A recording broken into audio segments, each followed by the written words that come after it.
senyap di Villa Orchid. Malam itu, hujan turun deras membasahi lereng Gunung Bromo. Aku, Reno, dan Dian nekat menginap di Villa Orchid, sebuah bangunan tua yang konon punya kisah kelam. Penjaga villa, Pak Darmo, sudah memperingatkan kami, jangan sekali-kali keluar kamar setelah jam 10 malam. Tentu saja, kami hanya tertawa. Anak muda, kan? Suara gemuruh petir membelah keheningan saat kami sibuk bermain kartu di ruang tengah. Jam menunjukkan jam 22:05. Tiba-tiba, lampu padam, gelap gulita menyelimuti kami. Reno berteriak kaget. Dian langsung memelukku erat. Tenang, mungkin cuma mati lampu biasa, kataku. Mencoba menenangkan diri sendiri. Namun, keheningan yang mencekam itu tidak biasa. Ada sesuatu yang lain. Bau melati dan tanah basah mulai tercium kuat. Padahal jendela tertutup rapat. Dari sudut mata, aku melihat bayangan bergerak di balik tirai jendela. Bayangan itu tinggi, kurus, dan sekesuai orang tergantung. Jantungku berdebar kencang. Ada apa?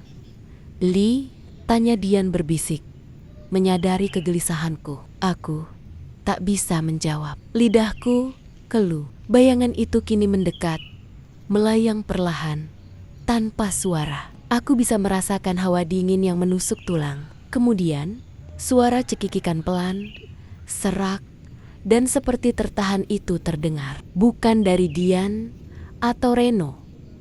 Suara itu berasal dari sudut ruang.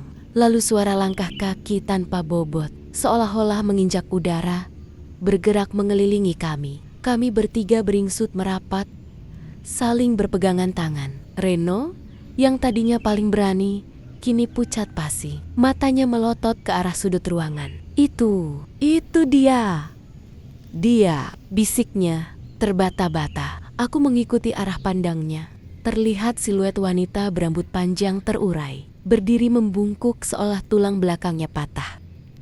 Lalu, matanya bersinar merah menyala di tengah gelap. Senyumnya mengembang, memperlihatkan deretan gigi tajam yang tidak proporsional. Wanita itu mulai bergerak, perlahan namun pasti, mendekati kami. Setiap gerakannya terasa ganjil, seolah anggota tubuhnya tidak terhubung dengan benar. Dian menjerit histeris. Aku menariknya dan Reno berusaha lari ke kamar, tapi pintu terasa terkunci. Kami terpojok. Wanita itu kini hanya berjarak beberapa langkah. Bau anyir darah dan melati bercampur aduk, menyesakkan napas. Saat tangannya yang panjang dan pucat terulur ke arah Reno dengan kuku hitam dan panjang. Tiba-tiba terdengar suara azan subuh dari kejauhan. Seketika, wanita itu membeku. Kemudian, perlahan,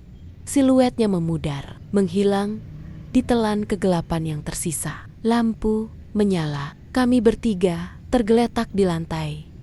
Gemetar hebat. Ruangan kembali normal, seolah tidak terjadi apa-apa. Namun, kami tahu malam itu kami telah melihat sesuatu yang tidak seharusnya kami lihat. Pak Darmo, benar, beberapa tempat memang menyimpan rahasia gelap, dan Villa Orchid adalah salah satunya. Sejak kejadian itu, kami tidak pernah lagi nekat menertawakan peringatan orang tua. Ada hal-hal di dunia ini yang lebih baik tidak diganggu.